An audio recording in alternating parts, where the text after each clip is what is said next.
Muy buenos días, ¿cómo están? Es un placer darles la bienvenida a las 1000 caras de la fake news. Mi nombre es Malena Castaldi, soy periodista y como tal es un enorme placer invitarlos a transitar todo este evento que va a hablar de un tema que, no exagero, nos atraviesa a todos, ya sea que producimos información o consumimos información. Así que realmente nos atraviesa a todos, solo que a veces no entendemos de qué manera o cómo nos afecta.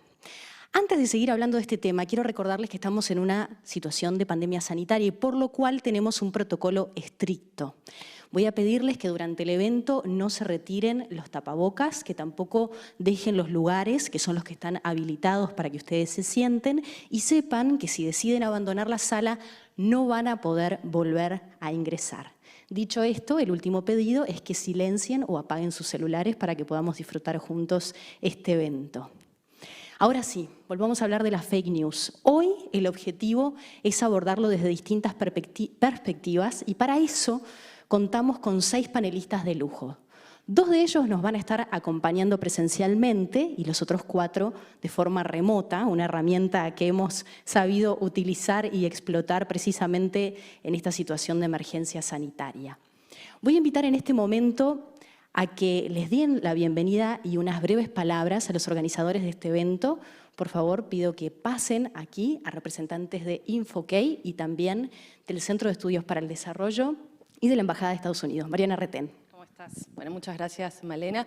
Muchas gracias a todos los que se animaron a venir en el marco de la emergencia sanitaria, a entrar a una sala que mucha gente todavía no ha tomado el coraje para eso y bueno, en esta oportunidad quisimos hacer este evento una especie de híbrido entre lo presencial y la comunicación en línea para volver a poner sobre la mesa temas que a veces en el marco de esta emergencia sanitaria que nos tiene a todos muy preocupados y con mucha incertidumbre, vamos dejando un poco de lado y que siguen afectándonos en todas y cada una de las decisiones que tomamos a diario.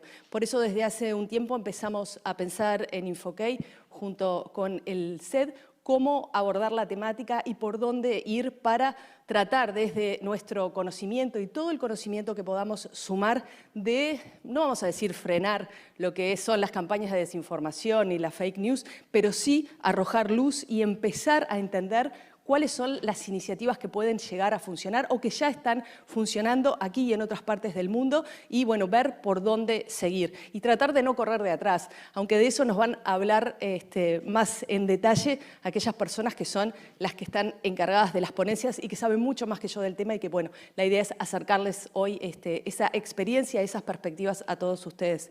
Me gustaría invitar a Heather Murphy, que está recién llegada a Uruguay, es la representante de prensa de la Embajada de Estados Unidos, para dar unas breves palabras sobre el apoyo que vienen brindando por acá.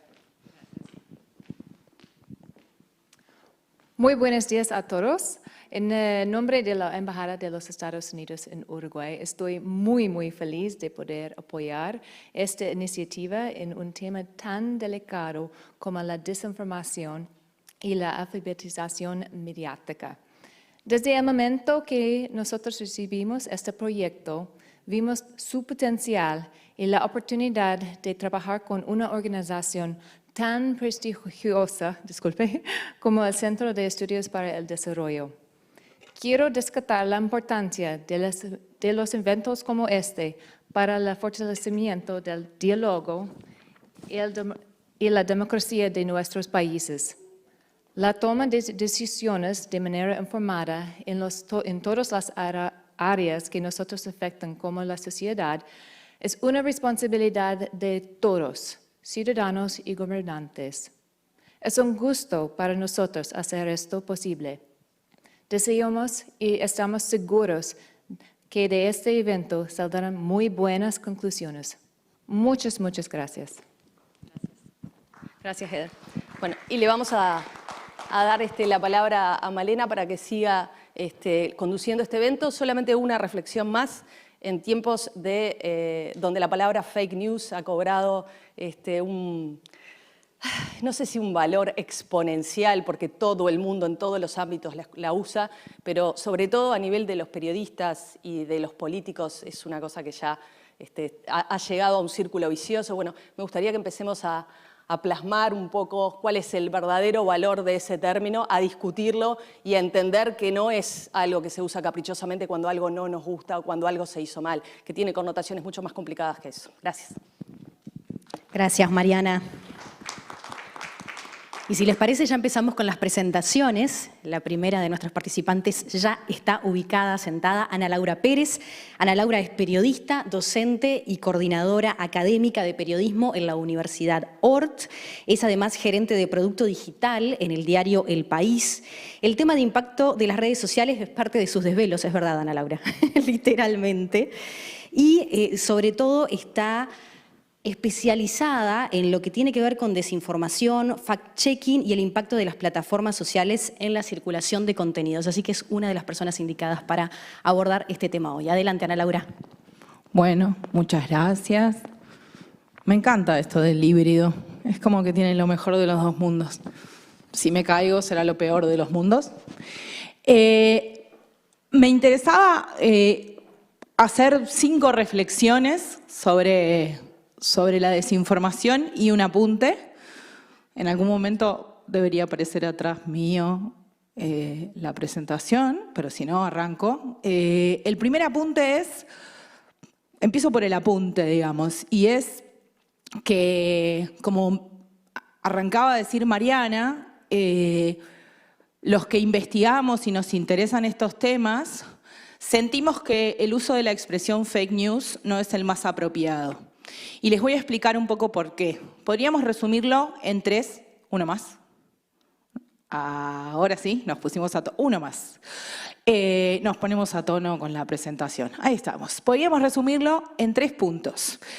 El primero, que si son fake, no son news. Que una noticia, ¿qué quiero decir con esto? Que una noticia, para constituirse como tal, para ser noticia, tiene que ser verdad. Parte de la definición de noticia, además de su interés público y de una serie de otras cuestiones, es que sea cierta. Si no, es un rumor o una mentira, pero no es una noticia.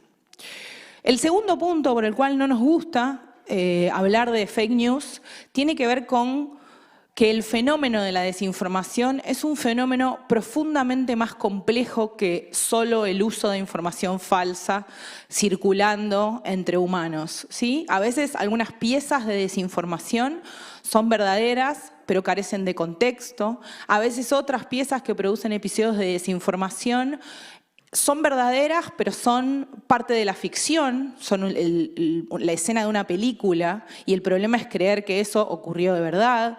Ha habido otros episodios de piezas de desinformación que parten del humor. En Uruguay es un fenómeno que ha ocurrido más de una vez. El perder el código en la circulación de que la pieza original es de humor. Incluso hay un medio en Uruguay, La Diaria, que debió cambiar el color y la tipografía de su columna de humor para evitar ese desenganche, y así todo, a veces, cada tanto vuelve a ocurrir que alguien entiende que lo que dice esa columna es cierto, ¿sí? Y el tercer punto es un poco lo que abordaba Mariana y tiene que ver con que desde Estados Unidos, donde se empezó a analizar el fenómeno, hasta más recientemente en Uruguay, la expresión fake news es utilizada por los políticos de todas partes del mundo para desestimar o perjudicar el trabajo de periodistas y medios en todas partes del mundo. Cuando a un político no le gusta lo que un medio informa sobre él, dice que es una fake news y lo usa como una herramienta de ataque. Por eso también los periodistas creemos, y los que nos interesan estos temas, que la mejor palabra para utilizar es desinformación. Sigo. Dale nomás al botoncito. Ahí está. Y ahora empiezo con las reflexiones, ¿sí? La primera, viralizar la verdad no es nada fácil. Esta es una batalla que empezamos perdiendo, que seguiremos perdiendo y que en el mejor de los casos podremos empatar. Pero tenemos que ser muy conscientes de que desentrañar un proceso de desinformación, explicarle a una persona que la información que está viendo es falsa, es una tarea que no solo lleva mucho más tiempo que producir una pieza de desinformación, sino que además es mucho más difícil de viralizar, ¿sí? Por ejemplo, me robaron la presentación de nuevo. Por ejemplo, eso se debe a una serie de cuestiones que tienen que ver con cómo funcionan las plataformas. ¿Me devolvés mi presentación? ¿Cómo funciona? ¿Cómo se producen los procesos de viralización? En primer lugar, según un estudio del MIT, existen 70% más de chances de que alguien le haga retweet a un contenido falso que a uno verdadero. Por ende, existen 70% más de chances que una persona le haga retweet a la mentira y no al desmentido de esa mentira. O sea, que ya hacemos todo el trabajo que además nos cuesta más y probablemente le llegue a mucha menos gente. 6 veces, según ese mismo estudio del MIT, 6 veces más tiempo le lleva a un contenido verdadero alcanzar 1.500 usuarios que a uno falso, ¿sí? No es para deprimirlos, pero hay que tener clara cómo son las reglas. ¿Y eso por qué pasa? Esta gráfica que tengo atrás no es producto de una mente malvada, de un ataque hacia las plataformas, sino que es una gráfica que el propio Mark Zuckerberg presentó ante el Congreso en una de sus comparecencias. Y él lo que explicó es que así, como se ve en esa gráfica, funciona la famosa viralidad. Cuanto más cerca de lo que prohíben las plataformas, de lo que prohíben sus reglas de funcionamiento, esto es discurso de odio, contenido inapropiado, violencia, enfrentamiento, peleas, lo habrán visto circular en las plataformas ustedes, cuanto más cerca, más chances de viralizarse tiene un contenido. Eso tiene que ver con varios factores. Uno es el mismo factor que nos lleva a mirar un accidente de tránsito cuando vamos en un auto. A los seres humanos nos gusta el morbo. Hay algo en el ser humano que se activa cuando uno ve algo que sabe que no está bien, pero también tiene que ver con cómo funcionan las plataformas. Y ahí vamos a la segunda reflexión de mi presentación. Cada vez que nombro la presentación me la hacen desaparecer. Ahí está. El Internet se parece mucho más a un racimo de uvas que a la libertad. En lo que sí, ¿por qué hablo de uvas? Porque cuando nació Internet, la pensábamos como un mundo abierto, la pensaron incluso quienes participaron de su proceso de nacimiento, como un mundo en el que todos podíamos decir lo que nos parecía y lo que pensábamos, que liberaba y desaparecía en gran medida, o al menos bajaba, las barreras de acceso para la emisión y para la producción de contenido. Incluso en los que trabajamos en periodismo, vivimos esa época del famoso periodismo, del auge del periodismo ciudadano, del discurso de todos podemos ser periodistas, que murió también como digamos, lo mató la desinformación, los procesos de desinformación donde entendimos que eso no funciona así, que no es tan fácil ser periodista. Entonces, ¿por qué hablo de un racimo de uvas? Y porque vivimos como en una suerte, estamos al lado, estamos cerca, pero cada uno tiene su cápsula. Esa cápsula está construida a partir de algoritmos que vamos nosotros construyendo, o sea, que tienen reglas. ¿Qué es un algoritmo? Me va a matar Pablo Brenner con esto que voy a decir, pero lo voy a decir igual.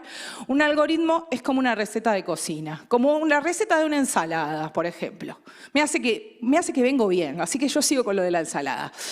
Pero ¿cuál es el problema? El algoritmo que está atrás de las plataformas, de las redes sociales y de los buscadores, es una receta de ensalada donde yo, usuario, no sé todos los ingredientes que tiene la ensalada, sé algunos, tengo una idea general de qué es lo que tiene la ensalada y lo otro que no sé es cuánta cantidad de cada uno de esos ingredientes tiene la ensalada, cómo está ponderado el tomate o la lechuga en esa construcción de ensalada. Y cómo pesan mis decisiones personales sobre la construcción de esa ensalada que me traen al día siguiente. Si yo, por ejemplo, en el plato dejo toda la lechuga, el señor se lleva el plato, al otro día la ensalada que viene no termino de entender por qué los ingredientes están distintos. Sí puedo entender por qué afectó a la lechuga y por qué hay menos, pero no al resto de los ingredientes y cómo los afecta. ¿Sí? Entonces, esa existencia de un algoritmo, pásame 2 más, también tiene mucho que ver con el tipo de contenido que consumimos, ¿sí? Nosotros, el algoritmo elige lo que consumimos. Estos datos son de otro estudio, ¿sí? de 2 estudios, perdón. El primero dice que 64%, es un dato de 2016, pero publicado por el Washington Post, pero lo que dice es que 64% de quienes siguen grupos extremistas en Facebook los siguieron a partir de su sistema de recomendación. ¿Sí? Vieron en su sistema de recomendación grupos de determinadas características y decidieron seguirlos.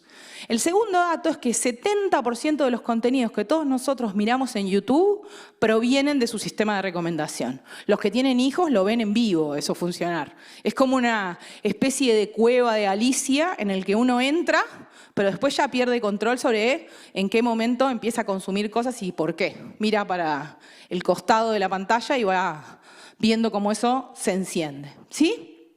Entonces, sigo. Seguime otra más.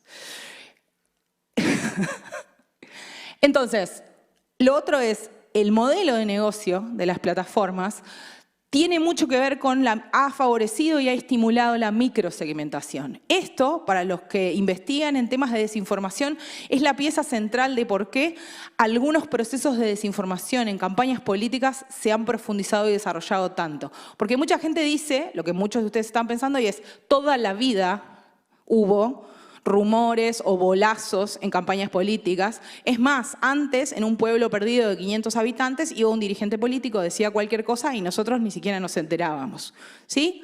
Eso es un poco cierto, pero lo que pasa ahora, que no pasaba antes, es esto de las uvas. Es que muchos de nosotros no sabemos lo que ven los demás en su navegación de plataformas. No vemos toda la publicidad que ven los demás.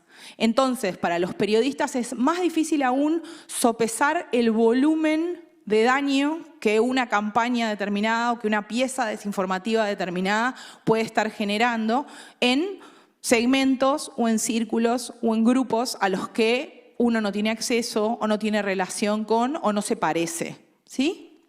Entonces, sigo con la tercera reflexión. La desinformación se alimenta de nuestras emociones, se alimenta de lo que sentimos. Una persona enojada, indignada, con miedo, piensa mucho peor que una que está tranquila. Y si tiene un teléfono en el bolsillo, es mucho peor todavía. No deberíamos usar redes sociales indignados. La indignación es una de las emociones más potentes en relación con la desinformación, incluso más que el enojo. Ofenderse, por ejemplo, es una emoción que baja enormemente la capacidad para ver que tal vez la pista sobre que esa pieza de desinformación es desinformación está en la pieza misma, que el teléfono tiene más cifras que un teléfono uruguayo, que la foto tiene 2 o 3 cosas que claramente hacen pensar que eso no es el Uruguay. Entonces, este es un estudio realizado por la Universidad de Yale, publicado en abril de este año, que lo que encontró fue evidencia de que existe tanto causalidad como correlación entre personas que normalmente tienen por característica dejarse llevar más por las emociones que otras y su riesgo de caer o de creer o de circular piezas de desinformación, ¿sí? Entonces, de nuevo, el enojo también funciona, y si piensan en entornos sociales, el enojo es algo que muchas veces nos producen cosas que vemos en redes. Sigo. Otra reflexión Otra reflexión que me interesa hacer en este punto es que la desinformación mata, que no es solo un problema de contenidos y de enojos, que la desinformación ha producido muertes en el mundo, y no pocas, y de manera creciente, ¿sí? Les voy a contar 3 casos, primero, para que veamos cómo y de qué manera la desinformación produce muerte. Pásame el siguiente. En primer lugar, en 2019, entre abril y julio de 2018, en India murieron por lo menos 24 personas producto de asesinatos masivos de turbas en barrios a partir de la circulación de una serie de videos que denunciaban el secuestro de niños, ¿sí? Y circulaban nombres y caras de personas que vivían en esos barrios acusadas de secuestrar a esos niños. Una de las piezas de desinformación que más circuló era un video que originalmente era una campaña de bien público pakistaní que tenía por objeto denunciar y pedir ayuda para ayudar a niños que efectivamente habían sido víctimas de secuestro. Pero, como vemos, es un contenido falso. Y no, falso no era. El problema era el contexto en el cual se estaba manifestando ese contenido. Murieron varias personas, 24, en relación a esos episodios, y eso desencadenó, por ejemplo, que WhatsApp empezara a trabajar en impedir el envío masivo de mensajes en grupos de difusión. Fue a partir de estos episodios que WhatsApp empezó a trabajar en la limitación de envío masivo en grupos de difusión. Después, en 2018, también en agosto, no me lo pases. En agosto, en México, 2 hombres, tío y sobrino, que estaban trabajando en una obra de reforma de una escuela, fueron denunciados también por la circulación de mensajes, esta vez en Facebook, donde se los señalaba como también abusadores de niños. Y casualmente estaban trabajando en una obra en una escuela. La policía, para protegerlos, como estaban por ser atacados y había en el barrio una tensión importante, la policía tomó la decisión de guarecerlos en la comisaría. Eso no provocó más que la reacción opuesta, que fue pensar que si estaban en la comisaría era porque habían hecho algo. Una turba de personas arrancó las rejas, entró a la comisaría, los sacó a ambos, los rociaron con nafta y los prendieron fuego mientras pasaban el asesinato en vivo por Facebook. La hermana y mamá de una de las víctimas se enteró por Facebook de esto que había ocurrido. ¿Sí? Esto fue en 2018. En agosto de 2020, la periodista argentina Viviana Canosa tomó en vivo una sustancia que dijo que era dióxido de cloro, y a partir sobre todo de la circulación de eso en plataformas, no solo en televisión, se registraron varios episodios, uno en particular de la muerte de un niño de 5 años, cuyos padres dicen que le daban esa sustancia para que no tuviera coronavirus. ¿Sí? Pero esto, ahora sí, esto seguro que solo pasa en otros lados, y en Uruguay no pasa, no nos va a pasar en Uruguay. Bueno, en Uruguay no pasó, todavía no murió nadie, sí, pero sí pasaron estas cosas. Tuvimos suerte y no murió nadie. Pero les voy a contar 2 casos que ocurrieron en Uruguay. El primero ocurrió en marzo de 2019, en el carnaval de Joaquín Suárez, ¿sí?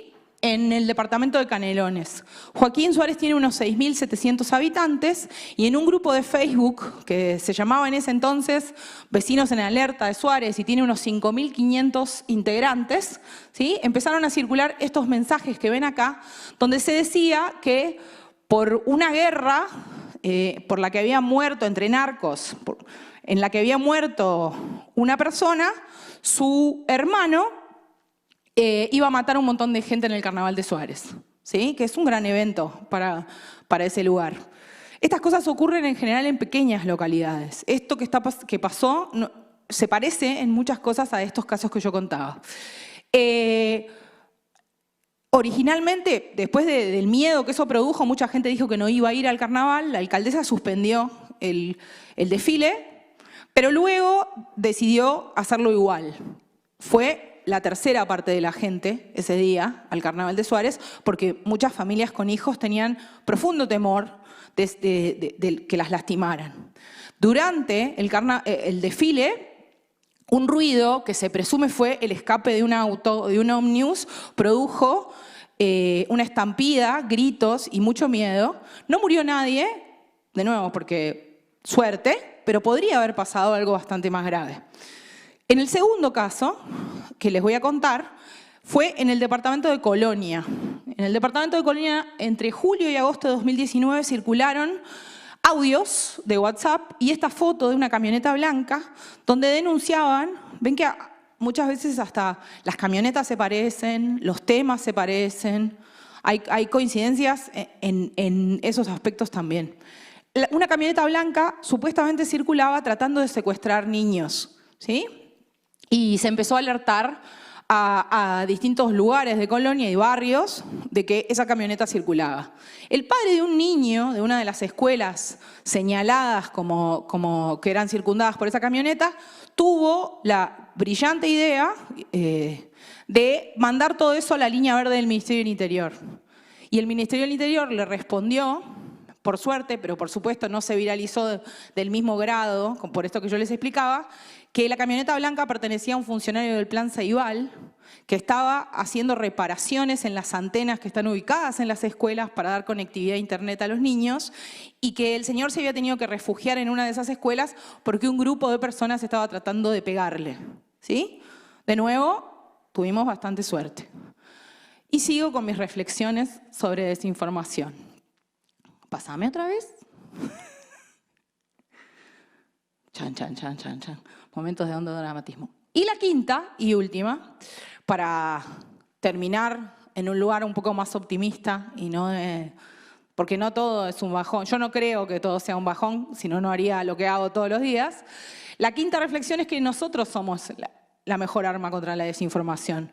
Nosotros los periodistas, nosotros los docentes, nosotros las personas, ¿sí? Todos esos nosotros somos la mejor arma contra la desinformación. Según un estudio hecho en España, siguiente, 64% de las personas creen que son capaces de determinar que una pieza, 60%, perdón, de las personas son capaces de determinar que están frente a una pieza de desinformación. 60% creen que pueden y en los hechos solo 14 pueden. El desafío para nosotros, para lo que nos importan estas cosas, es cerrar ese gap. Tratar de aumentar ese 60%, pero sobre todo que la gente que cree que puede, de verdad pueda. Aumentar ese 14%. Educar a la gente para que dude, para que salga del estado emocional que le baja la calidad de razonamiento. Educar a la gente para que siga usando plataformas sociales, porque dan cosas que están buenísimas, pero sea consciente de que están mediadas por un algoritmo y que algunas de esos algoritmos, algunas cosas de esos algoritmos no son transparentes. ¿Sí? Por eso creo que estas cosas son muy importantes, estos eventos, estas reuniones y este trabajo es muy relevante porque gran parte del proceso de combatir la desinformación es educar y ayudar a los demás a aprender cómo darse cuenta de esas cosas. Muchas gracias.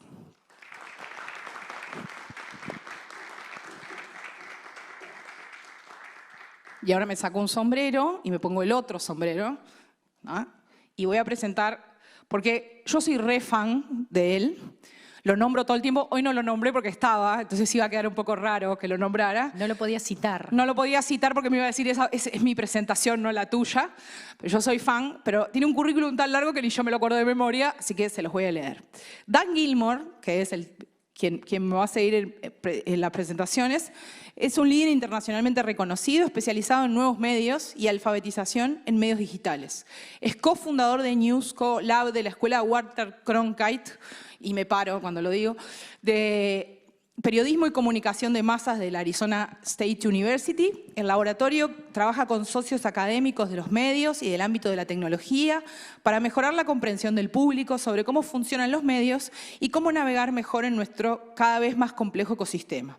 Gilmore ha estado basado como periodista en Silicon Valley desde hace mucho tiempo. Es el autor de una reconocida columna de negocios y tecnología para San Jose Mercury News y lanzó un weblog en 1999, uno de los primeros blogs de periodismo convencionales. Escribió 2 libros sobre los medios digitales, entre ellos We the Media, Grassroots Journalism by the People, for the People and Media Active. Ha cofundado 2 empresas de medios digitales e invertido o asesorado a varias otras. Hi Dan, are you there? Hola, Dan, ¿estás Hello. Hello, Dan. Huge fun. Well, when you want to start, Okay.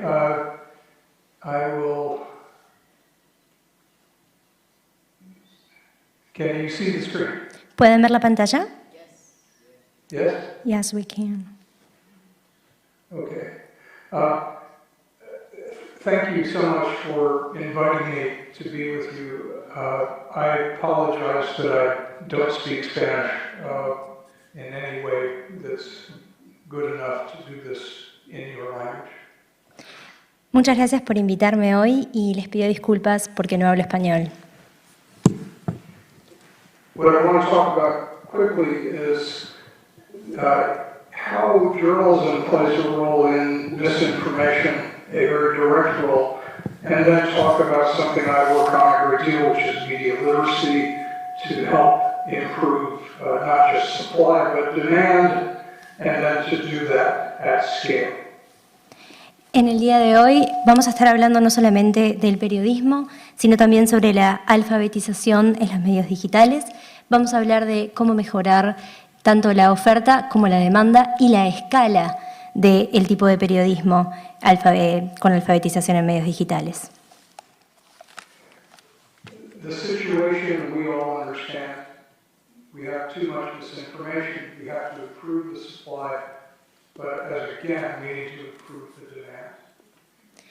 La situación, como todos la entendemos, es que claramente hay muchísima más demanda de desinformación que de información. Entonces tenemos que aumentar la cantidad de demanda de información que tenemos. We must recognize, and journalists really should recognize, that one major source of misinformation is journalism itself. Creo que hay algo que los periodistas tenemos que reconocer, realmente reconocer, y es que una de las grandes fuentes de desinformación es el periodismo en sí mismo.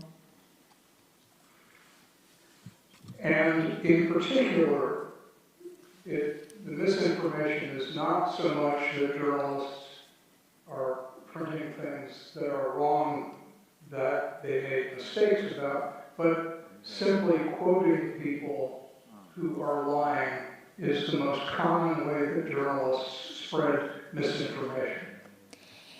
En particular, no necesariamente implica que los periodistas estén difundiendo información incorrecta, no es que se equivoquen en la difusión, sino que lo más común es que citan a personas que dicen mentiras. And in the United States, last evening, there was an example of that, the so-called presidential debate that featured one candidate lying about almost everything and having it simply go out over the airwaves and online. De hecho, un claro ejemplo fue lo que sucedió anoche en Estados Unidos en el llamado debate presidencial, donde uno de los candidatos mintió sobre prácticamente todo lo que dijo. Y eso salió en la televisión, salió al aire, salió en todos los medios. Journalism is what people in the digital security world would call an attack surface, somewhere that people can use to get into the system and attack from there. El periodismo es, según lo podrían llamar las personas que trabajan en seguridad digital, una gran superficie de ataque, donde quien quiere hacer un ataque puede ingresar y atacarnos. And journalists are used by people who want to spread misinformation in a number of ways. Y los periodistas son utilizados por quienes quieren difundir desinformación de distintas maneras. One way is to use the norms of journalism against the journalists. And this is a sort of an example of having journalists cover both sides of a topic when one side is not telling the truth. Una manera en la que esto se hace es utilizar las mismas normas del periodismo contra los periodistas. Un ejemplo, por ejemplo, es cuando los periodistas cubren los dos lados de una misma temática, donde claramente uno de los lados está diciendo mentiras. This is a famous story in the United States journalism about how many news people were caught up in an entirely false story about pizza restaurant and a supposed child sex ring. Una historia muy famosa en Estados Unidos que sucedió hace poco es que un grupo de periodistas, bastantes periodistas, estuvieron involucrados en reportar una historia falsa sobre un restaurante de pizza que estaría vinculado a una red de tráfico infantil. What is especially scary is that this is now part of something called QAnon that is spreading lies everywhere in America and is gaining a lot of believers. Lo que más nos asusta es que esto se volvió parte de un movimiento en Estados Unidos que se llama QAnon, que en este momento se dedica a difundir mentiras a lo largo de Estados Unidos y que cada vez tiene más seguidores. I won't read all of these to you, but I want you, and I'll make this available, but these are some of the things journalists need to do. No les voy a leer todo esto, después los voy a compartir con ustedes, pero ahora les voy a contar algunas de las cosas que los periodistas tienen que hacer. One important thing journalists must learn to do is to have better practices in how they report on people who spread misinformation. Un punto muy importante y algo que los periodistas deben aprender es que tienen que tener mejores prácticas a la hora de informar cuando las personas están desinformando. Journalists should stop quoting liars and putting them on live television. Los periodistas tienen que dejar de citar a quienes mienten y tienen que dejar de darles espacio en televisión para hacerlo. This is something I've been asking for a long time. I am not making any progress. Hace mucho tiempo que vengo pidiendo esto y la verdad es que no he progresado mucho. Journalists also need to put the news into context, and this is an example of where journalists did this in a very smart way. A su vez, los periodistas tienen que contextualizar las noticias y aquí voy a darles un ejemplo de cómo lo hicieron de manera muy correcta. I must point out that the story that the New York Times did, which was very good, did not mention the role of news and entertainment media in spreading the fear that makes us misjudge the risk. Lo que sí les diría es que esa historia del New York Times no se enfocó lo suficiente en el rol que tienen los medios de comunicación a la hora de difundir miedo en la desinformación. We must stop blaming social media for everything. Social media has done many, many things wrong. But when we say that social media should do something, we have to find out what exactly they should do. And I do not want social media to be editing the internet for everybody. Otra cosa que tenemos que hacer es que tenemos que dejar de culpar a los medios y en particular a las redes sociales por todo. Es verdad que se han equivocado mucho, pero cuando decimos que las redes sociales tienen que hacer algo, bueno, tenemos que definir qué es lo que tienen que hacer. A mí no me gustaría que sean las redes sociales las que editen la información por nosotros. If we don't want social media to be the internet editors, who should be?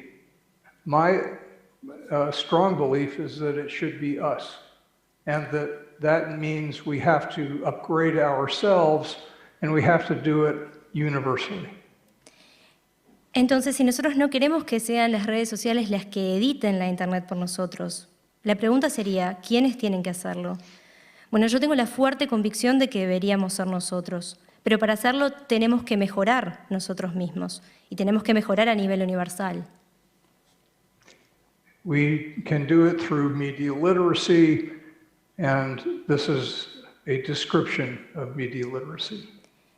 Y podemos hacerlo a través de la alfabetización en medios digitales. Y aquí les muestro una descripción de lo que es eso. But media literacy is just one of many related literacies that we should be teaching starting in early ages and teaching throughout people's lives.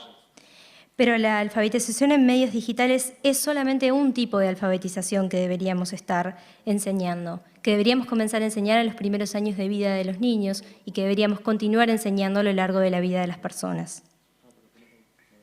To improve demand for better information, we have to ask who is responsible and how do we make it scale, that is, to be done widely. And I would say that we start with education. Ahora, para incrementar la demanda de información de mejor calidad, tendríamos que pensar quién es responsable de darnos esa información y cómo aumentar la escala de esa información. I will add that starting next week, we're going to be running online a 3-week free course in media literacy that the only thing someone joining needs is an email address. Me gustaría también contarles que la próxima semana vamos a comenzar un curso en línea de 3 semanas que es gratis, se enfoca en alfabetización en medios digitales y lo único que necesitan para inscribirse es tener un correo electrónico. We teach these principles for consumers and we teach things for others. But who can help us do that? It's media themselves. I think media have a major role to play in media literacy through all kinds of techniques. Lo que enseñamos son principios, estos principios de los que les hablé, a los consumidores y a otras personas. Pero ¿quién nos ayuda a enseñar esto? Bueno, yo creo que son los medios. Son quienes tienen el rol más importante de difundir la alfabetización digital en medios y a su vez otros tipos de alfabetizaciones. Something that journalists can do at their organizations is to become leaders in media literacy, and one way to do it is to be more transparent about what journalists do, how they do it, why they do it. Los periodistas, a su vez, dentro de sus organizaciones, también pueden ser líderes en alfabetización en medios digitales. Y para hacerlo tienen que ser más transparentes. Tienen que ser más transparentes en tanto qué es lo que hace el periodista y cómo lo hace. This is one project we're working with a science publication on, and we're also working on some software to help make corrections and updates in journalism travel the same social media pathways that original errors went. And one of our partners in working on this new software project is El País, and they've been using the tool that we're developing. Estamos trabajando en un proyecto, tanto en publicaciones científicas como en la creación de un programa, un software para computadoras, que tiene que ver con mejorar la corrección en las noticias, poder detectar cuáles son los errores, y uno de nuestros socios en este momento es El País, que está utilizando esa herramienta. We would love to hear from other journalism organizations to test this software and to work on this project. Nos gustaría también que otras organizaciones de periodistas prueben esta herramienta y puedan trabajar con nosotros en el proyecto. Another party that can help us, and I think must help us, help the public be more media literate, is the technology industry. And again, I don't want them to edit the internet for us. I want them to help us do it for ourselves. Creo que otra cosa que podría ayudarnos a difundir la alfabetización en medios digitales sería contar con el apoyo de la industria tecnológica. Pero de vuelta, no quiero que ellos sean quienes editen la Internet, sino quiero que nos den las herramientas para que nosotros podamos hacerlo por nosotros mismos. I believe that the tech platforms can give us control in ways they don't do today. And I've written about this and talked about it before, but one example I would like to see is for Facebook and Twitter and others to give us tools as users to decide much more granularly, much more in detail, how our feeds should look. I don't want Facebook telling me what I should see first. I want to tell Facebook what I should see first and how. Creo que otra cosa que podrían hacer las plataformas tecnológicas es darnos mucho más control sobre ellas de lo que hacen. Ya hablé de esto antes y ya he escrito al respecto de esto antes, pero un ejemplo tiene que ver, si pensamos en Facebook o en Twitter y en cómo los usamos, sería bueno que ellos nos permitan decidir de manera más detallada qué es lo que vemos en el feed de cada una de esas plataformas. Yo no quiero que Facebook me diga qué es lo que yo quiero ver, sino quiero poder decidirlo por mí mismo. I think the screen should be back. We have so much we can do with the tech industry and with other parts of society. It's vital that we try to do that. And the only way we're going to make this work, the only way we're going to solve this is by collaborating widely. And so I'm making a strong plea to everyone involved in media to work together because we're not going to solve this individually. Y yo creo que hay mucho para hacer junto con la industria de la tecnología y con la sociedad, y es vital que lo hagamos. Pero la realidad es que la única forma de resolver este problema es colaborar. Por eso yo pido encarecidamente a quienes trabajan en los medios y en la industria que colaboren para llegar a una solución. I would love to hear from people who want to work with us on some of these ideas, and thank you again for letting me join you. What you're doing is very important today, so many thanks to all of you. Me gustaría que quienes estén interesados se acerquen a trabajar con nosotros en estos proyectos y quiero agradecerles de nuevo por tenerme aquí hoy. Creo que lo que están haciendo es muy importante. Gracias. Thank you so much, Dan, for your presentation, your strong ideas and your advices. Creo que Dan puso sobre la mesa principalmente esta última palabra con la que nos podemos quedar, que es colaboración entre todas las partes, los periodistas, las plataformas, los consumidores. Y eso también nos da el pie para ampliar este intercambio, esta presentación. Quiero sumar en este momento a Alina Dieste. Alina es periodista desde hace más de 25 años, se licenció en Comunicación Social en la Universidad Católica del Uruguay, también estudió un año en Allegheny College en Estados Unidos a través de un programa de intercambio. Pero donde se hizo periodista fue en el semanario Búsqueda de los años 90. Desde 2017 vive en Washington, D.C., donde es corresponsal para el servicio en español de la agencia AFP. Previo a eso estuvo 3 años como jefa de redacción de la oficina de AFP en Colombia, luego de trabajar en la mesa regional en Montevideo desde el año 2005. A Alina le apasionan las noticias y las historias de vida contadas con rigor y cree firmemente que la información veraz es indispensable en una democracia. Alina, bienvenida. ¿Qué tal? Un gusto saludarlos. Muchísimas gracias por la invitación. Qué honor hablar después de los participantes que me precedieron y tener la oportunidad de compartir con ustedes algunos pensamientos y reflexiones sobre este tema realmente muy importante. ¿Por qué? Bueno, las noticias falsas, y aquí voy a usar la palabra en español en lugar de fake news, que en realidad son rumores, tiene mucha razón Ana Laura.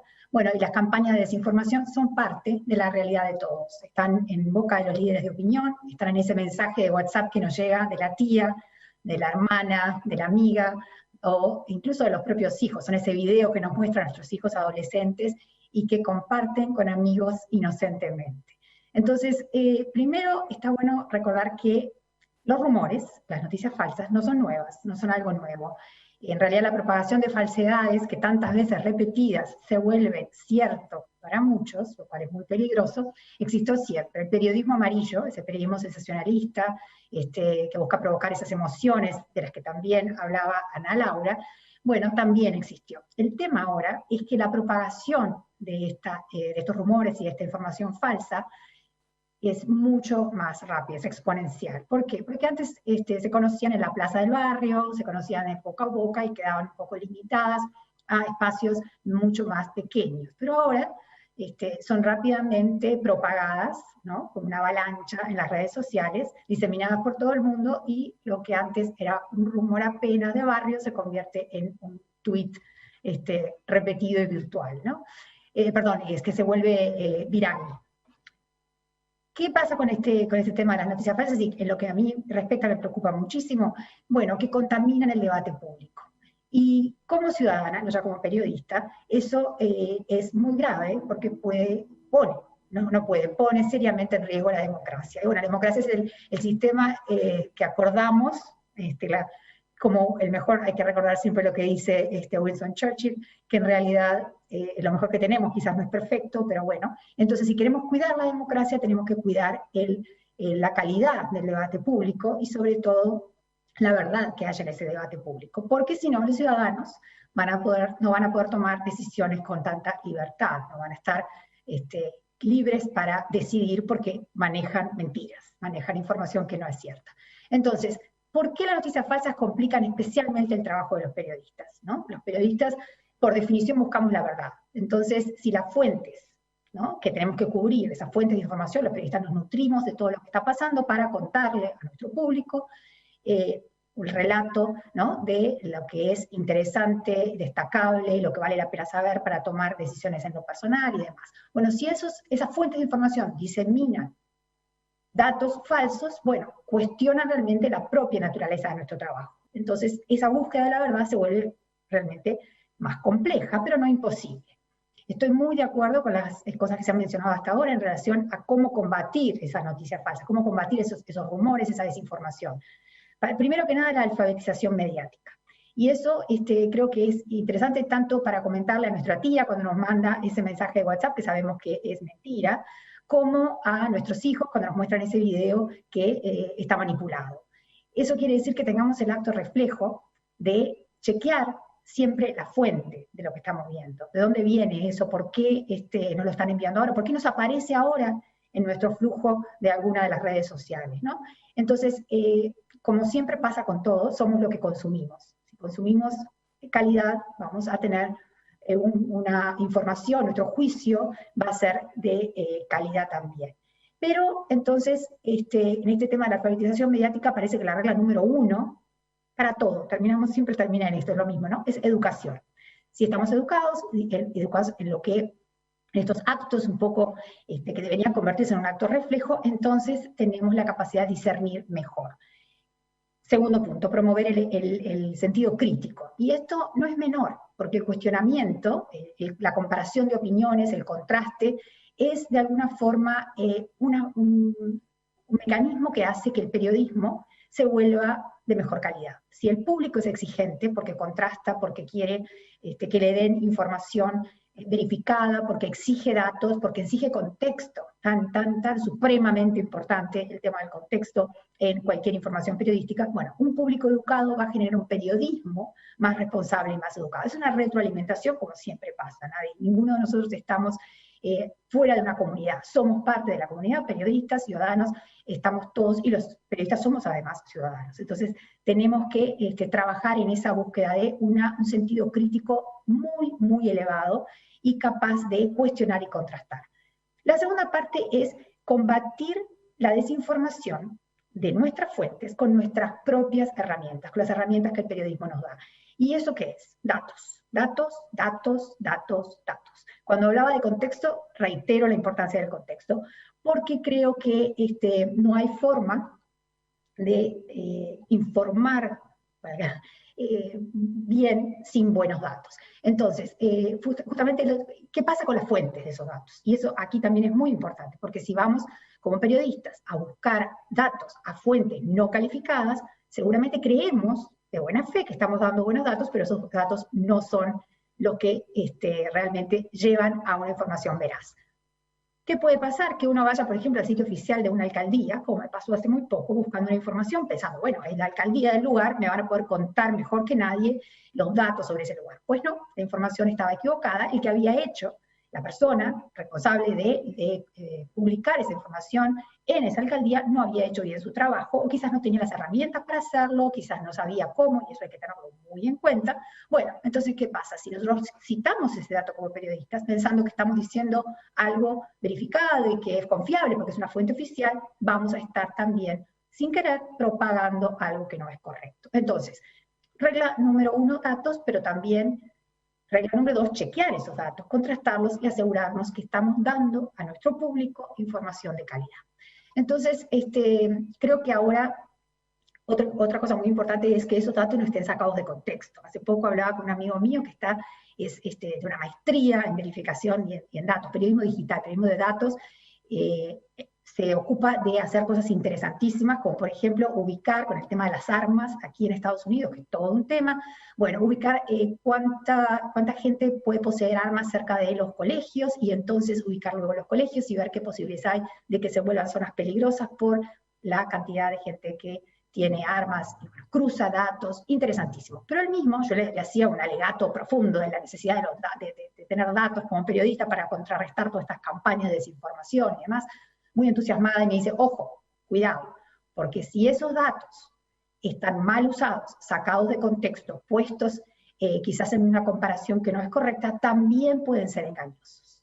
Entonces, creo que esto no es solo para que pensemos, ay, no se puede hacer nada, todo lo que hagamos podemos meternos en líos. No, sino que seamos conscientes de que no hay una única forma de llegar a contar las cosas de manera veraz, rigurosa, precisa. Es interesante tener siempre esto presente para no casarnos con una sola idea, ¿no? Así, ahora pongo lleno la nota, lleno esta información de datos, y entonces así me salvo de caer en una campaña de desinformación.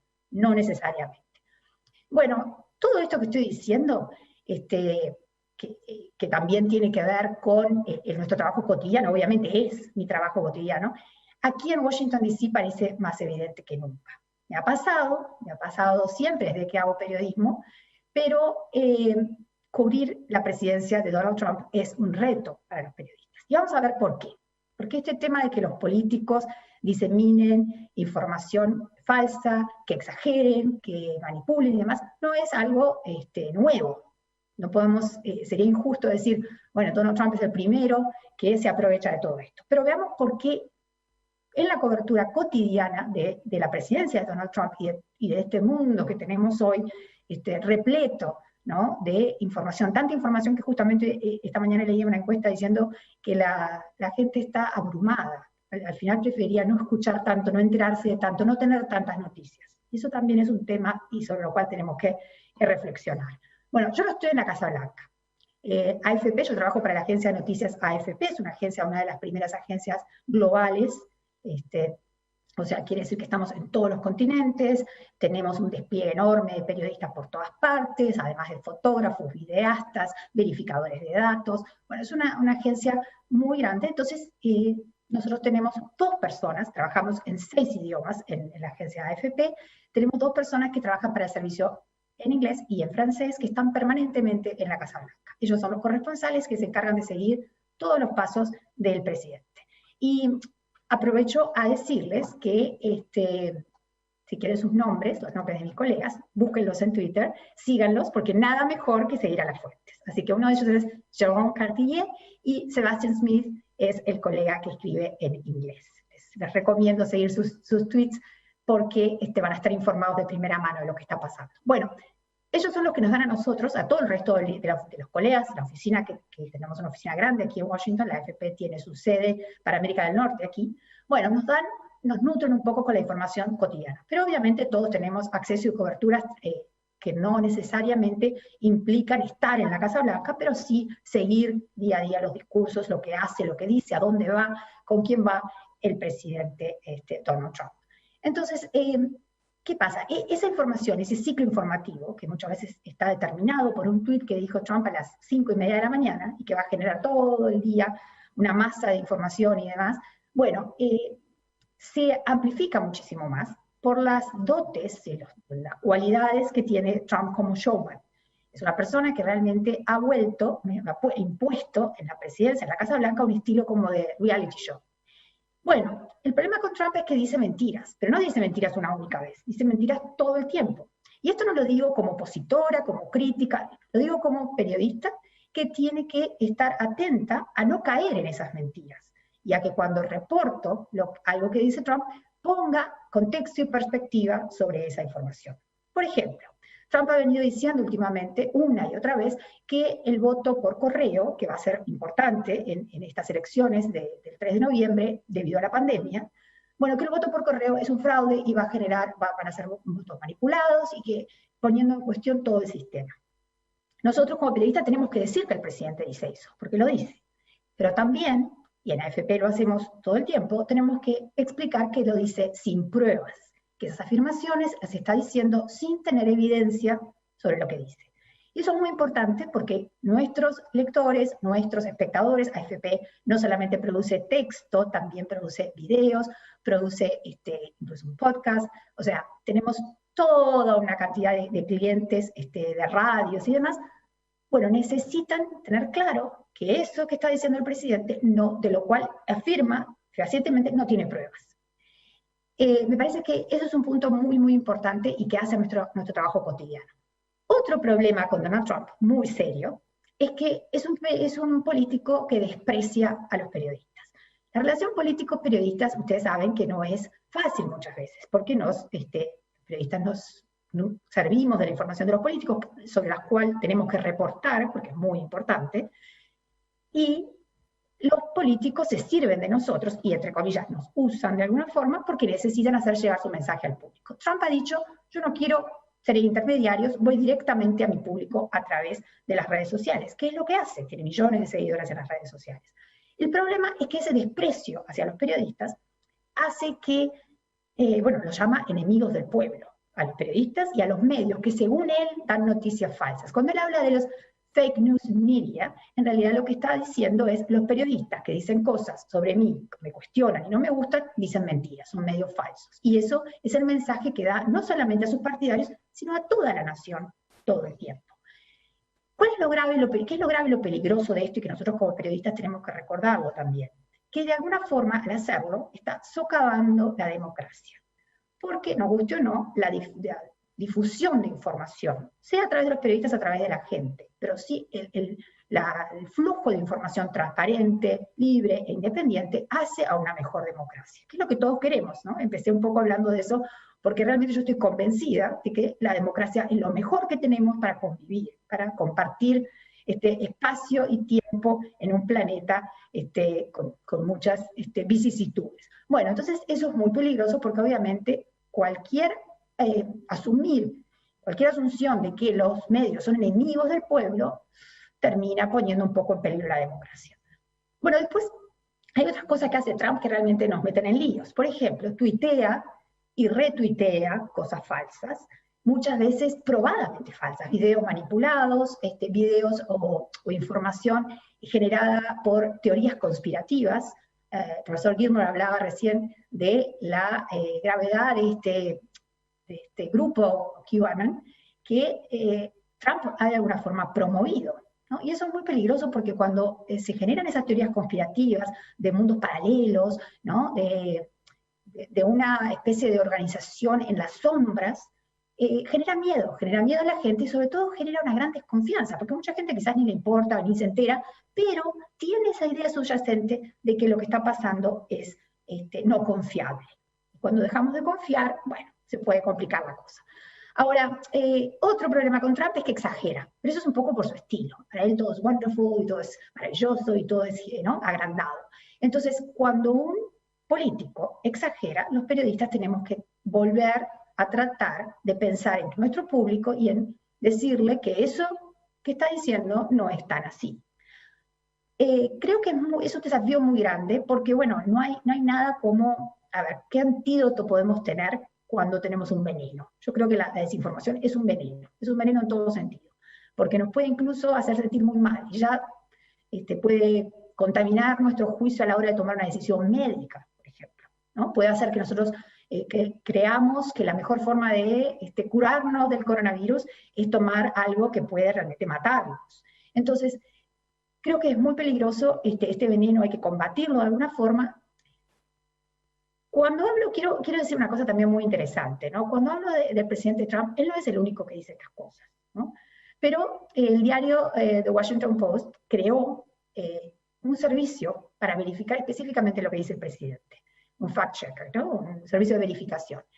Hasta julio de 2020, o sea, hasta hace muy poco, había tabulado 20.000 comentarios falsos o engañosos desde que Donald Trump llegó al poder.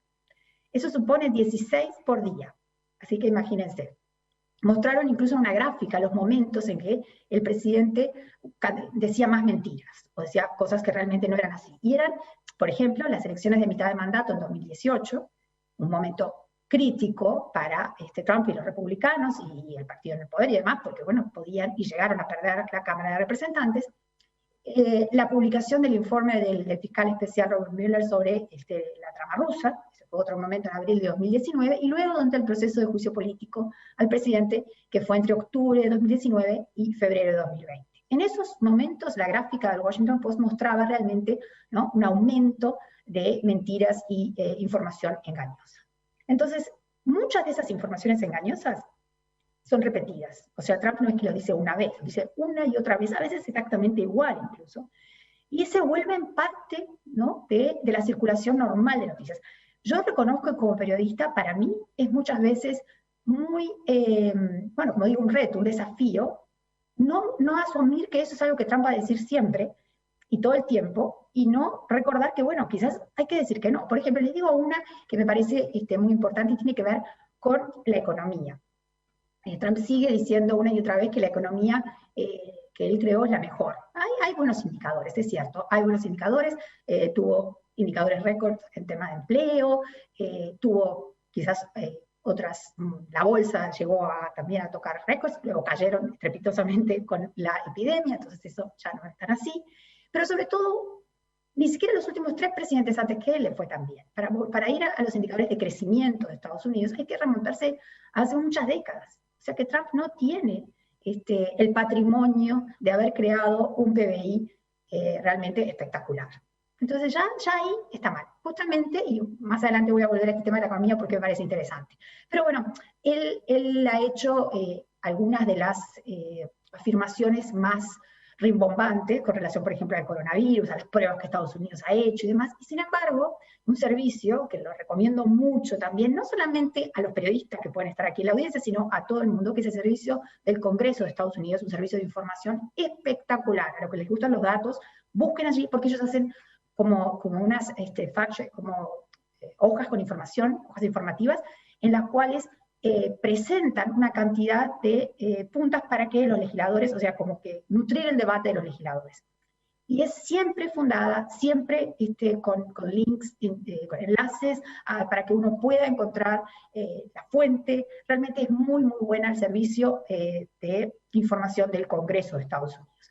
Bueno, evidentemente ellos han demostrado que no son tan así las afirmaciones que ha hecho el presidente, pero digo, solamente basta ir a buscar esos datos y están. No es que ellos se hayan preocupado en ir a contrastar lo que dice el presidente. Si uno como periodista dice, a ver, ¿es cierto esto que está diciendo? Y va a buscar la información, pues no es tan así. Entonces,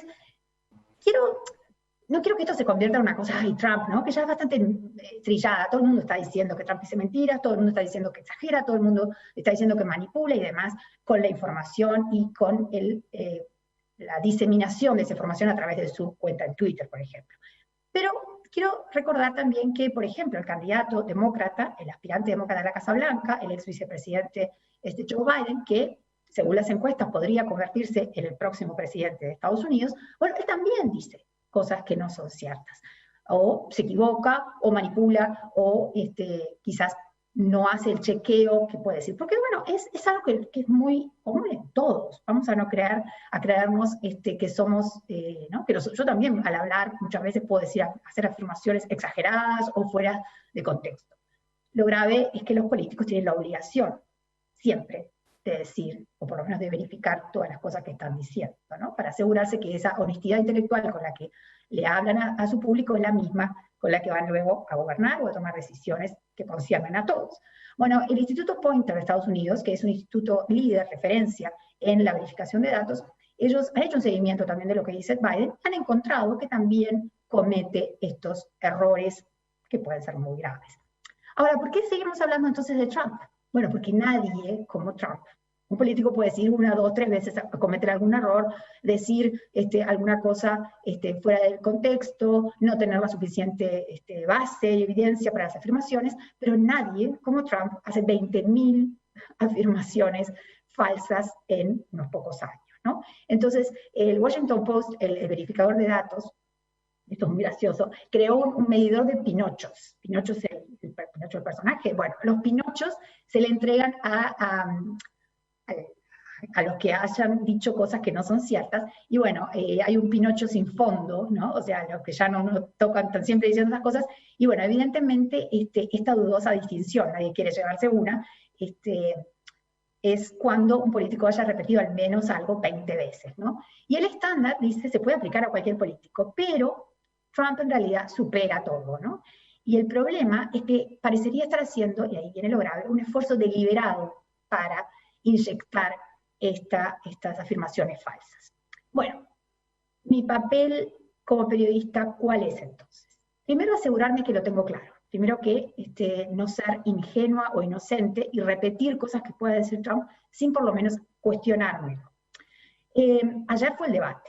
El debate, para los que nos gusta la política, además, es como tener el Super Bowl junto con el Oscar y todo junto. Y al final, del Mundial de Fútbol. Todo junto en una noche.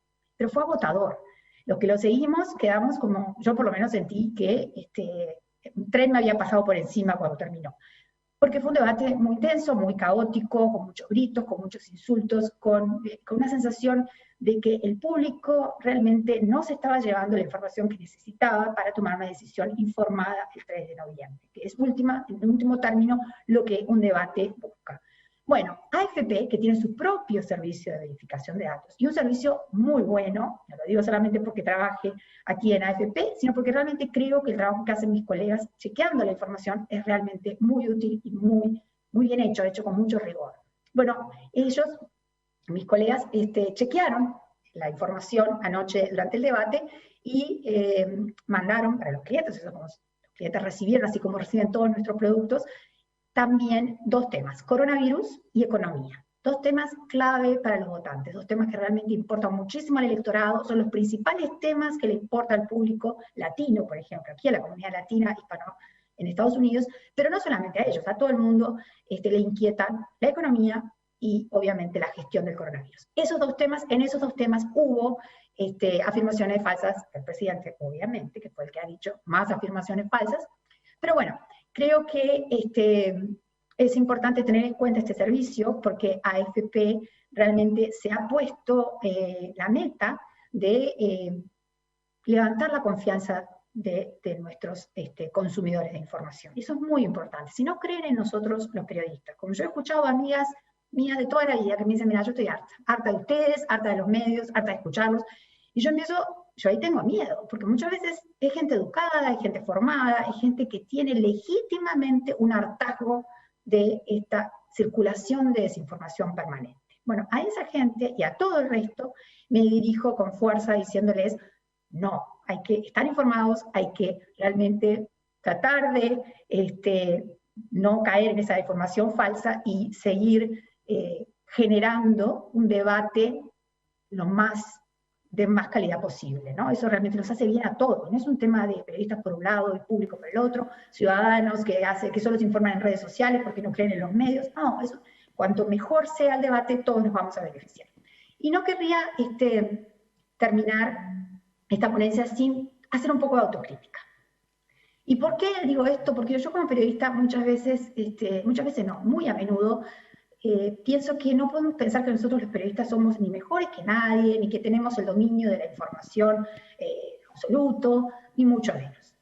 Entonces, creo que nosotros muchas veces contribuimos sin querer, ¿no?, a esta desinformación, pero además nuestro propio ejercicio de la profesión hace y contribuye a que el flujo de información no sea realmente siempre el mejor. Entonces me parece que está bueno pensar si tenemos el rigor necesario, si estamos haciendo nuestro trabajo con el rigor necesario, si confirmamos la información que damos con al menos dos fuentes, como es una regla de oro, o si nos dejamos llevar por nuestros prejuicios y nuestras formas de ver el mundo, y de alguna forma de eso, así generamos también un flujo de desinformación o por lo menos de descreimiento, ¿no?, en la gente. Tenemos claro como periodistas que una persona es inocente hasta que se declare lo contrario, lo estamos, ¿no?, demoliendo ya en nuestras historias o en lo que contamos. Siempre titulamos bien, esto es un tema muy importante. No saben la cantidad de veces que voy a leer una nota y veo un título que no tiene nada que ver con lo que dice la nota. Y eso es muy grave, porque nosotros tenemos la obligación de no generar ese descreimiento, esa desconfianza en la información. La información, como digo, es muy necesaria, la buena información. Y caemos en sensacionalismo para generar clics, estamos obsesionados con eso de que haga clic, clic, clic en la nota, y en realidad nos estamos olvidando de contar lo que es serio, lo que es importante, lo que es necesario. Y cuando digo esto, no estoy pensando en el periodismo aburrido, no, en la información que tenemos que saber para que no nos manipulen, para que no hagan con nosotros como ciudadanos lo que no queremos que hagan, para realmente sentirnos en control de nuestras propias vidas y no siendo usados, siendo parte, ¿no?, de algo mayor, porque sí, en los hechos hay campañas de desinformación muy graves que tienen lugar en las redes, que no están contrastadas en los medios y demás, y que generan toda esa contaminación, como dije, del debate. Así que lo mejor que tenemos como periodistas es nuestra honestidad, lo único que tenemos, nuestra credibilidad, nuestra honestidad. Podemos equivocarnos, todos nos equivocamos, pero siempre tenemos que reconocer ese error y decírselo a la gente. Y entonces nos vamos a volver, obviamente, mucho más creíbles. Y si no perdemos de vista todas estas cosas, creo que vamos a poder generar un mundo con menos desinformación, que va a ser más vivible para todos, para hacer una convivencia más necesaria. Muchas gracias, entonces, por esta oportunidad. Muchos saludos a todos. Alina, muchísimas gracias por tus reflexiones y por tu aporte. Vamos a dejar ahora Washington, D.C., vamos a cruzar el Atlántico, nos vamos a Europa, porque vamos a recibir de forma remota a Carmen Colomina, es periodista e investigadora especializada en Unión Europea. Los temas que aborda se centran en desinformación y política global dentro del Centro de Barcelona para Asuntos Internacionales. También es profesora asociada del Colegio de Europa en Brujas, Bélgica, donde imparte un curso sobre gestión de la comunicación en la Unión Europea. Carme es licenciada en Ciencias de la Información por la Universitat en Ciencias de la Información, corresponsal en Bruselas y posteriormente ha sido responsable internacional en Catalunya Radio y el diario Ara. Colabora habitualmente con diversos medios de comunicación. Como enviada especial ha cubierto cumbres internacionales y conflictos políticos en una veintena de países, además de trabajar como consultora en diversos proyectos de comunicación en el ámbito europeo. Carmen, buenos días para ti, buenas tardes, ¿nos escuchás? Buenos días en Uruguay y buenas tardes desde Barcelona. Os escucho muy bien, espero que vosotros a mí también. Así es, te escuchamos perfecto. Cuando quieras comenzar, adelante. Perfecto, pues muchísimas gracias por la iniciativa, por contar conmigo y por todos estos ponentes que me han precedido y que han dicho ya cosas muy interesantes.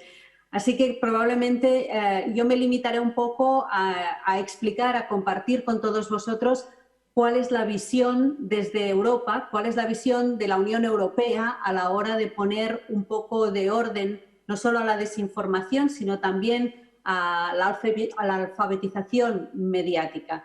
Pero me parece importante empezar hablando de que muchas veces hablamos de la Unión Europea como un todo, cuando en realidad uno de los primeros problemas que tiene la Unión Europea en su interior son las asimetrías, las desigualdades que hay, las diferencias entre Estados miembros, que ya eso presupone una cierta dificultad a la hora de tener pues una aproximación compartida entre países, entre socios, a la hora de lidiar con este reto. Uno de los principales problemas es la llamada brecha digital. Si me disculpáis un momento. Se me iba la voz. Hay una brecha digital que afecta a la conectividad, es decir, a cuántos usuarios tienen una vida digitalizada, tienen su cotidianidad digitalizada, como nos ha ocurrido en la pandemia, como estamos viviendo hoy en día. Y también hay asimetrías en la formación, en la capacidad de desenvolverse. Me vais a disculpar. No hay problema, es lo que tiene el vivo y estar comunicados Eso así. no lo arregla ni la tecnología. Carmen, no hay problema. A De ver, hecho, estás planteando a ver. un tema que tiene que ver mucho con la globalización y con el día a día. Los tiempos modernos Sí. es lo que traen. Te cedo la palabra. Cuando tú quieras, adelante. Muchas gracias. No, estaba hablando precisamente de estas asimetrías, de cuánta gente realmente está conectada en Europa y cuánta gente está formada para esta nueva identidad digital en la que estamos todos expuestos. Y ese era el primer punto que quería compartir precisamente con vosotros. Hay más de una cuarta parte de la población que declara que siente que no tiene suficientes conocimientos digitales para su vida diaria. Es decir, hay un problema en que ha habido una aceleración de nuestra dependencia digital y en cambio no estamos formados, y eso también nos hace mucho más vulnerables a la hora de afrontar pues, los retos de esta digitalización, entre ellos los retos de la desinformación. La otra diferencia también, esta otra asimetría, es que dentro de Europa hay ecosistemas mediáticos muy distintos. ¿Qué quiero decir con eso? Que hay confianzas muy distintas en los medios de comunicación, que hay países que tienen medios de comunicación o sistemas mediáticos muy fuertes, reconocidos, que cuentan con confianza de la ciudadanía, y otros que no. Por ejemplo, hablaba con un responsable del gobierno sueco precisamente que había trabajado en todo el tema de cómo reforzarse ante la desinformación en las últimas elecciones en Suecia, y él mismo explicaba que precisamente en Suecia hay una confianza tan alta, casi del 80% en los medios públicos del país, que si un usuario de golpe se encuentra una información que le genera dudas, su primera reacción será ir siempre a la página web o a los medios públicos en general y ver que si no está allí, ya de entrada pues tendrá motivos para desconfiar. Por tanto, si tú tienes unos medios de referencia que realmente se han ganado esta credibilidad, pues eso puede ayudar precisamente a este primer filtro en la confianza de las informaciones que consumimos. Y en cambio hay otros Estados miembros con sistemas mediáticos muy débiles. En general, por ejemplo, uno mira el mapa de Europa y el medio que cuenta con más credibilidad en toda la Unión Europea es la radio. Y el que cuenta con menos credibilidad dentro de la Unión Europea son las redes sociales. Pero luego también hay excepciones. Uno ve el mismo mapa, la misma encuesta que ha hecho precisamente la Unión Europea en Grecia, por ejemplo, y los medios que cuentan con más credibilidad en Grecia son los medios digitales, y en cambio el que más desconfianza genera es la televisión, porque se considera que está demasiado al servicio de determinadas fuerzas políticas. Así que estas diferencias, estas asimetrías también en los contextos mediáticos también hacen que la percepción del riesgo de desinformación, los instrumentos que podemos tener los ciudadanos en nuestro día a día para un primer chequeo, pues no sean los mismos, y eso también plantea pues, dificultades en el entorno europeo en general. Eso lo primero. Lo segundo es que al final no solo se trata de competencias digitales, sino también de espíritu crítico. ¿Realmente tenemos conciencia de estar o no consumiendo información veraz o falsa cuando nos encontramos con una noticia? ¿Cómo tenemos nosotros alimentados nuestro propio sistema de alarma que nos ponga en alerta cuando una información no nos parece verosímil, por ejemplo?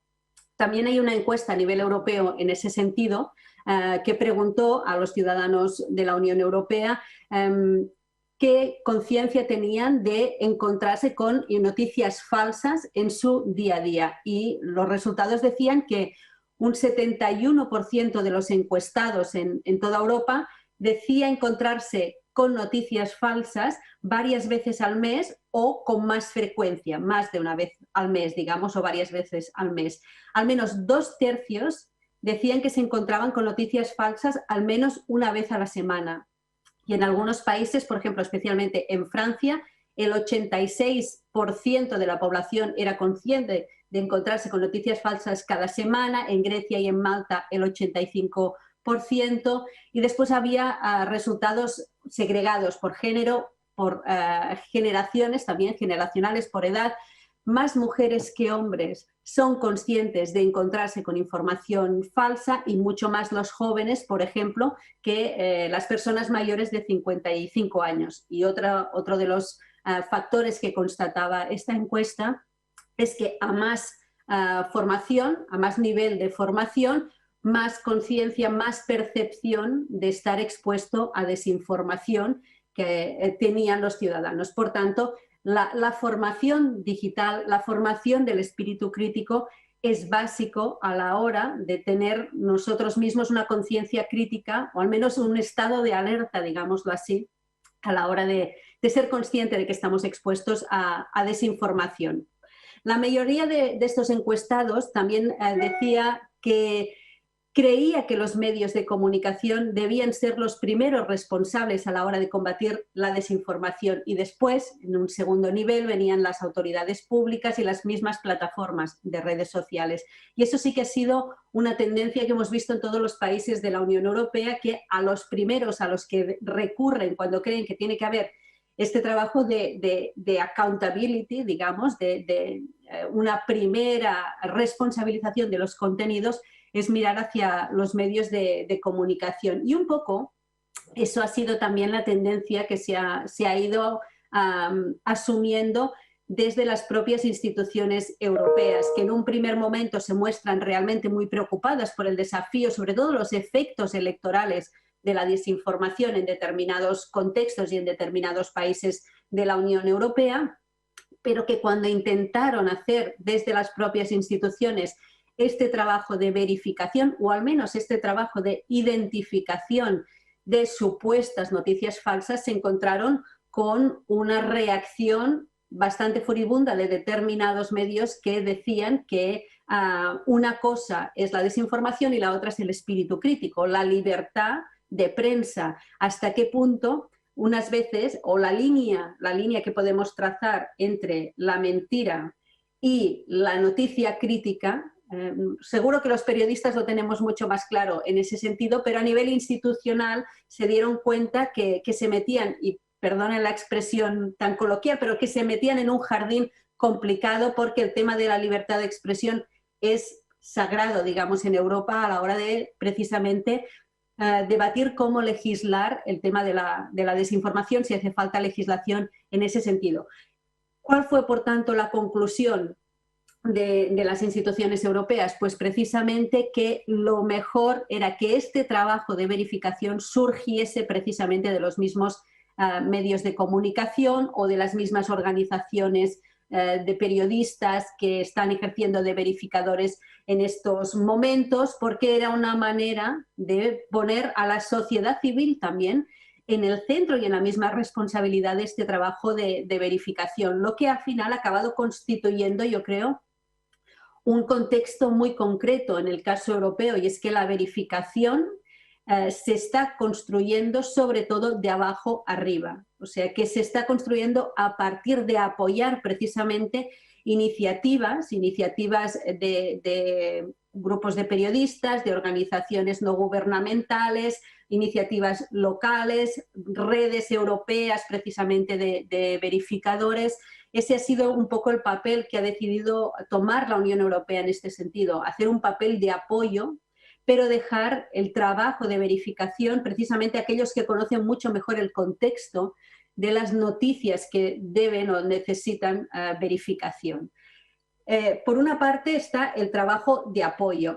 ¿En qué se ha traducido este trabajo de apoyo? Yo creo que tiene dos líneas claras. Una es educación y la otra, que es un debate muy europeo y que probablemente también será interesante de mantener con ustedes, es precisamente la responsabilidad del contenido. ¿Quién tiene la responsabilidad del contenido falso que se comparte en medios de comunicación y sobre todo en redes sociales? Por lo que respecta al tema de la educación, precisamente a la alfabetización mediática, bueno, una cosa que no es muy sabida, muchas veces tampoco en la misma Unión Europea por parte de los ciudadanos europeos, es que las competencias de educación no son europeas, no residen en la Unión Europea, sino que son nacionales. Cada país tiene competencias en educación, no está transferido a la Unión Europea como tal. Así que cada país tiene su propia manera de incentivar, de dar apoyo a la alfabetización mediática en cada Estado miembro. Lo que ha hecho en ese caso la Unión Europea precisamente ha sido pues, ofrecer dinero, financiación pública para estos proyectos precisamente de formación, de educación, de alfabetización mediática. Y de hecho, precisamente porque la agenda digital se ha convertido en una de las prioridades políticas del nuevo mandato de las instituciones europeas y en el nuevo presupuesto que tendrán las instituciones europeas para el año 2021-2027 se ha aumentado el dinero precisamente para la agenda digital, se ha aumentado también el dinero para financiar, para apoyar proyectos de alfabetización mediática. Otra cosa que se ha hecho también en estos últimos tiempos y es muy reciente, pues desde el pasado 1 de junio, la Comisión Europea también puso en marcha un observatorio europeo de medios digitales, que se ha creado precisamente para funcionar como un nódulo central, digamos, de organizaciones de verificadores de datos, de académicos, de investigadores, para que colaboren entre sí, para que se vinculen activamente con medios de comunicación, es decir, para que fluya un poco el trabajo de unos y otros y a la vez, si quieren también para que se pueda brindar apoyo, digamos, a responsables políticos que quieran también comprometerse, digamos, con todo este trabajo o esta responsabilidad de la verificación de datos. En definitiva, es una aproximación muy multidisciplinar al final, porque al final es una transformación social lo que estamos viviendo y tiene que haber una aproximación social, es decir, de todas partes. Los periodistas por descontado, pero al final hay una parte de responsabilidad individual que tenemos cada uno también de tener nuestros propios instrumentos, nuestro propio interés de crearnos estas herramientas que nos ayuden a verificar. Tiene que haber una responsabilidad institucional para dar apoyo a aquellos que dan precisamente este servicio y luego tiene que haber un compromiso general con la verdad y no hace falta que hablemos de la verdad en política porque Alina lo ha dicho perfectamente en su última intervención y muy focalizada y centrado en Trump, pero estoy segura que hay algunas actitudes extrapolables en otras partes del mundo. Por tanto, hay esta aproximación multidisciplinar. Pero además ha habido todo un trabajo también dentro de la Unión Europea de aproximación a las grandes plataformas tecnológicas. ¿De dónde viene todo este movimiento? Para la Unión Europea la desinformación se convierte en un problema real hace años. Estamos hablando que los primeros debates a nivel europeo empiezan en 2015, 2016, porque en Europa se vive un conflicto en ese momento violento, políticamente muy sensible en Ucrania, precisamente donde hay una guerra mediática, también de narrativas entre la Unión Europea y Rusia por lo que está ocurriendo en Ucrania y es la primera vez que la Unión Europea siente que hay una confrontación o que al menos hay una guerra mediática en la que empieza a no tener la hegemonía que había tenido durante mucho tiempo. Si a eso se le suma en 2016 las elecciones en Estados Unidos y después un referéndum en el Reino Unido, el llamado referéndum del Brexit, por el cual el Reino Unido vota salir de la Unión Europea con todas las consecuencias políticas que tiene y con todo el populismo retórico y también, como se ha sabido después, la intervención, digamos, de estas grandes empresas Cambridge Analytica, por ejemplo, de manipulación, digamos, o de utilización de nuestros datos digitales públicos para confeccionar mensajes a medida y mensajes políticos para intentar influir en la opinión pública, bueno, pues todo esto es el despertar a una nueva realidad en la Unión Europea. Lo que pasa es que, una vez más, me remito a esa idea de las asimetrías o de las desigualdades que hay en Europa. La percepción de riesgo que suponía esta desinformación no era la misma en todos los Estados miembros.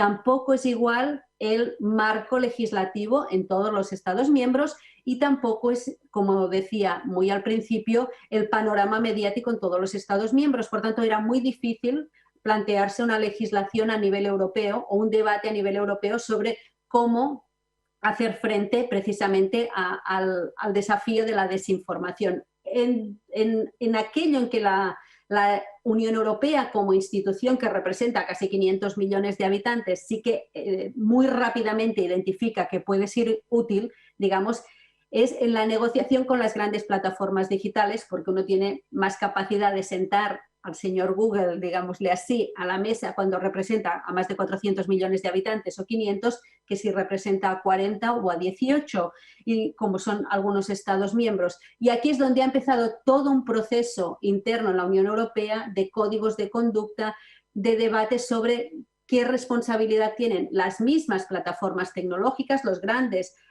monopolios o al menos las grandes empresas tecnológicas a la hora de decidir qué se comparte, cómo se comparte, qué capacidad, digamos, de penetración tienen los contenidos que están en las plataformas tecnológicas, lo que nos lleva a otro debate. Es verdad que hemos estado asistiendo en estos últimos tiempos a una nueva, como mínimo, a nuevos anuncios por parte de las grandes plataformas tecnológicas de que tomaban cartas en el asunto, pues eliminando tweets o eliminando páginas de Facebook, como hemos visto en algunos casos, pero esto ha abierto otros debates distintos. Y es un debate que también está muy vivo dentro de Europa. Por ejemplo, ¿hasta qué punto son empresas privadas las que tienen que erigirse en el papel de guardianas de los contenidos? ¿Hasta qué punto, como dicen algunos expertos académicos, no estamos de alguna manera privatizando la censura, dejando en manos privadas, en aquellos que precisamente tienen el control del algoritmo que decide qué información voy a ver yo en primer lugar y qué no, que además decidan qué información puedo ver o no, porque además se les está permitido eliminar contenido? Yo creo que hay un debate que va mucho más allá, pero que una vez más es un debate que se está acelerando y que siempre estos debates van muy por delante precisamente de la reacción social, ¿no? O que nos vamos encontrando durante todo el camino. Es importante, y en ese sentido también, que esa misma encuesta que había organizado la Unión Europea en la ciudadanía o entre la ciudadanía europea, que identificaba a los medios de comunicación como los primeros responsables, digamos, a la hora de hacer frente a la desinformación, esos mismos ciudadanos europeos, en cambio, identificaban a las instituciones como